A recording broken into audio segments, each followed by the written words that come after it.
Muito bem, que Jesus continue abençoando grandemente a sua vida, nos fortalecendo ainda mais para aprendermos da palavra do Senhor, que é tão maravilhosa, é tão saborosa e a gente cresce por meio dos preceitos do nosso Cristo. De maneira muito simples, de maneira descomplicada, muitas pessoas têm dito que a palavra de Deus é de difícil entendimento.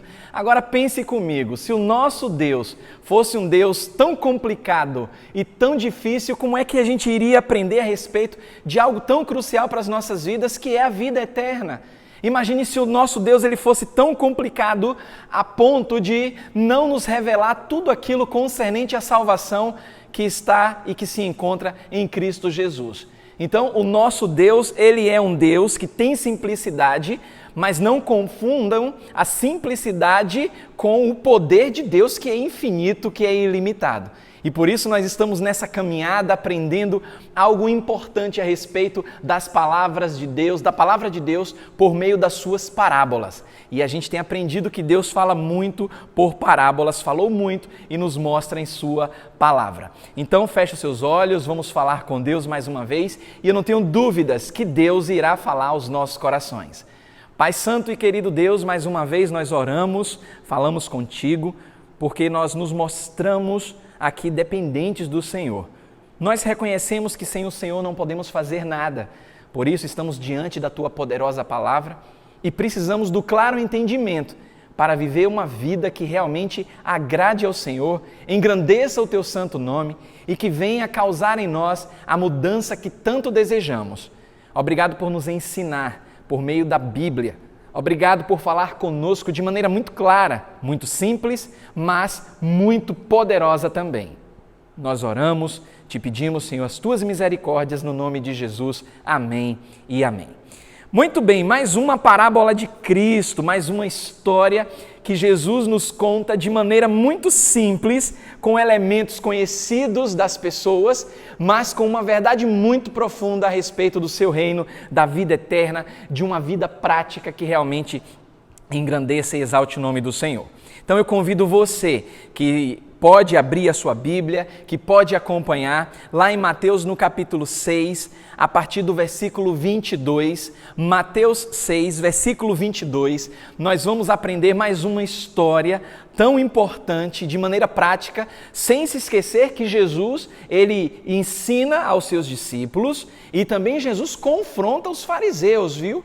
Então, é por isso que essa questão das parábolas de Jesus nos chama tanto a atenção, porque que Jesus investiu tanto tempo falando em parábolas. Então, a parábola de hoje, ela vai tratar dos olhos bons e dos olhos maus. Afinal de contas, os seus olhos são bons, são maus, você tem alguma dificuldade com a sua visão?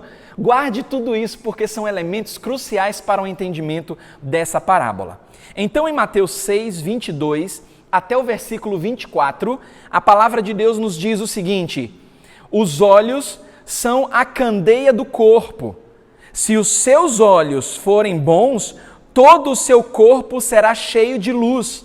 Mas, se os seus olhos forem maus, todo o seu corpo será cheio de trevas. Portanto, se a luz que está dentro de você são trevas, que tremendas trevas são. E Jesus continua: ninguém pode servir a dois senhores, pois odiará a um e amará o outro, ou se dedicará a um e desprezará o outro. Vocês não podem servir a Deus e a Mamon. Claro, a Deus, e o significado de Mamon aí é dinheiro. Notaram como essa parábola tem elementos conhecidos, elementos comuns, mas a gente precisa entender, na verdade, trazer à memória que quando Jesus contava uma história, contava uma parábola, Jesus, ele tinha fundamentos e ele tinha propósito no conto dessas parábolas. Não eram apenas meras histórias para que as pessoas pudessem dizer: ah, que história linda, que história maravilhosa. Não. As histórias de Jesus, as parábolas de Jesus, sempre com aquele cunho de mudança de vida e prática permanente. É por isso que eu preciso sempre lembrar: você não está diante de histórias apenas que te façam se sentir bem, mas histórias que realmente são poderosas e podem mudar a sua vida, e eu creio nisso porque a palavra de Deus, ela garante tudo isso. Então, para evitar que a gente venha buscar de maneira muito insistente as coisas da terra, o nosso Senhor Jesus, ele segue agora com uma outra ilustração parabólica, uma outra história cheia de profunda sabedoria prática, não apenas no âmbito do conhecimento e satisfação pessoal, mas com elementos que transformam vidas. E como Jesus, o nosso Senhor e Criador de todas as coisas, e não se esqueça, Jesus, Criador dos nossos corpos, então ele sabe de tudo sobre o mecanismo dos seus membros. Como é que os nossos corpos eles funcionam, como é que eles precisam funcionar de maneira satisfatória. Então não se esqueça disso. Jesus é Deus encarnado e, portanto, o Criador dos nossos corpos. E ele sabe como é que os nossos corpos funcionam ou deveriam funcionar. Então, meus amados, interessante é que aqui nessa história, Jesus ele usa os olhos como figura de linguagem para um grande efeito, onde ele vai impor a necessidade da simplicidade como uma espécie, e a gente pode chamar assim, de motor da vida. Jesus é simples, e isso me faz, eu preciso abrir um parêntese aqui, me faz lembrar quando o apóstolo Paulo, em uma de suas cartas, escrevia aos irmãos em Corinto. Paulo, o apóstolo, ele disse que ele temia que aquelas pessoas viessem a se afastar de Deus, a se afastar de Jesus Cristo, através das coisas que estavam acontecendo no mundo. Só que ele usa um detalhe importante. Ele diz que ele temia que as pessoas se afastassem da simplicidade que há em Jesus. Jesus é simples. A palavra de Deus é simples, poderosa, mas simples. E a gente precisa entender isso.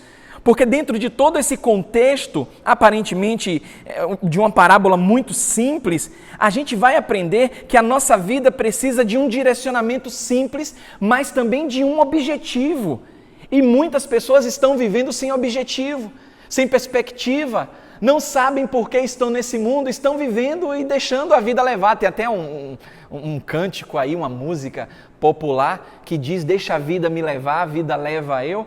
E as pessoas estão vivendo isso na prática, elas não têm propósito, não têm objetivo. E olha que isso nos faz lembrar que as pessoas que seguiam a Jesus Cristo, elas aprenderam muito bem, aquelas, claro, que prestaram atenção nos ensinos de Cristo, elas aprenderam muito bem. Por exemplo, o apóstolo Paulo, ele era um homem que ele tinha um olhar simples a respeito de Jesus, ele tinha um olhar simples, mas poderoso a respeito de um propósito. É por isso que quando ele escreve aos cristãos em Filipos, lá em Filipenses, no capítulo 3, ele traz algo muito profundo para a gente. E isso é prático. Filipenses capítulo 3, versículos de 10 a 14. Olha o que o apóstolo Paulo deixa claro quando ele escreve: uma coisa eu faço, e isso chama a nossa atenção. Ele diz: quero conhecer a Cristo, ao poder da sua ressurreição e a participação em seus sofrimentos, tornando-me como ele na sua morte, para de alguma forma alcançar a ressurreição dentre os mortos. Ele continua: não que eu já tenha obtido tudo isso, ou tenha sido aperfeiçoado. Notem que ele está no processo de amadurecimento e de aperfeiçoamento.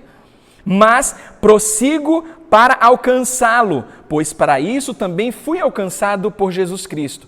Irmãos, ele continua: não penso que eu mesmo o já tenha alcançado, mas uma coisa faço, esquecendo-me das coisas que ficaram para trás e avançando para as que estão adiante, prossigo para o alvo, a fim de ganhar o prêmio do chamado celestial de Deus em Cristo Jesus. Notaram que de maneira muito simples, Paulo tinha um propósito de vida, ele seguia com um objetivo e a Bíblia fala que ele prosseguia para onde? Para o alvo, que é Jesus. Ele tinha uma meta, ele tinha um objetivo. E é interessante notar que o ensino dessa parábola de Jesus é que a simplicidade de objetivo, quando se olha direto para um objetivo, é como o oposto de ter dois objetivos em vista. É por isso que as pessoas hoje elas não conseguem entender qual o propósito de vida, por que eu estou no mundo, eu não sei o meu propósito, eu não tenho um alvo, eu não tenho uma meta, eu simplesmente vou vivendo a minha vida. Não é esse tipo de vida que Deus quer para você em Cristo Jesus. Então guarde isso, Guarde isso. E se você chegou até aqui, é muito importante eu lembrar você. Não se esquece de se inscrever no canal. Se inscreve no canal, ativa as notificações, porque você será lembrado sempre que alguma coisa nova for colocada. A gente sabe que a nossa vida é muito corrida, mas quando você ativa as notificações, você vai ser lembrado disso. Não se esqueça também de deixar aquele joinha, o like que tem aí embaixo.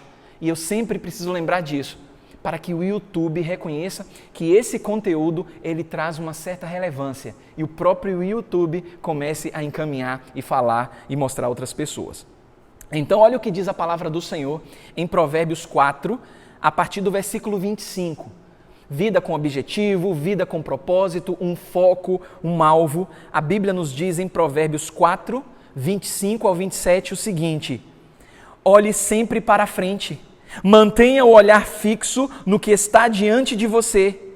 E diz mais: veja bem por onde anda e os seus passos serão seguros. Não se desvie nem para a direita e nem para a esquerda. Afaste os seus pés da maldade. Eu estou diante de um texto antigo, parece que foi escrito ontem. Olha como a palavra de Deus ela é eterna, ela é saborosa, ela é maravilhosa. Provérbios está nos mostrando, o sábio Salomão está nos mostrando um objetivo, um foco, algo que a gente pode seguir.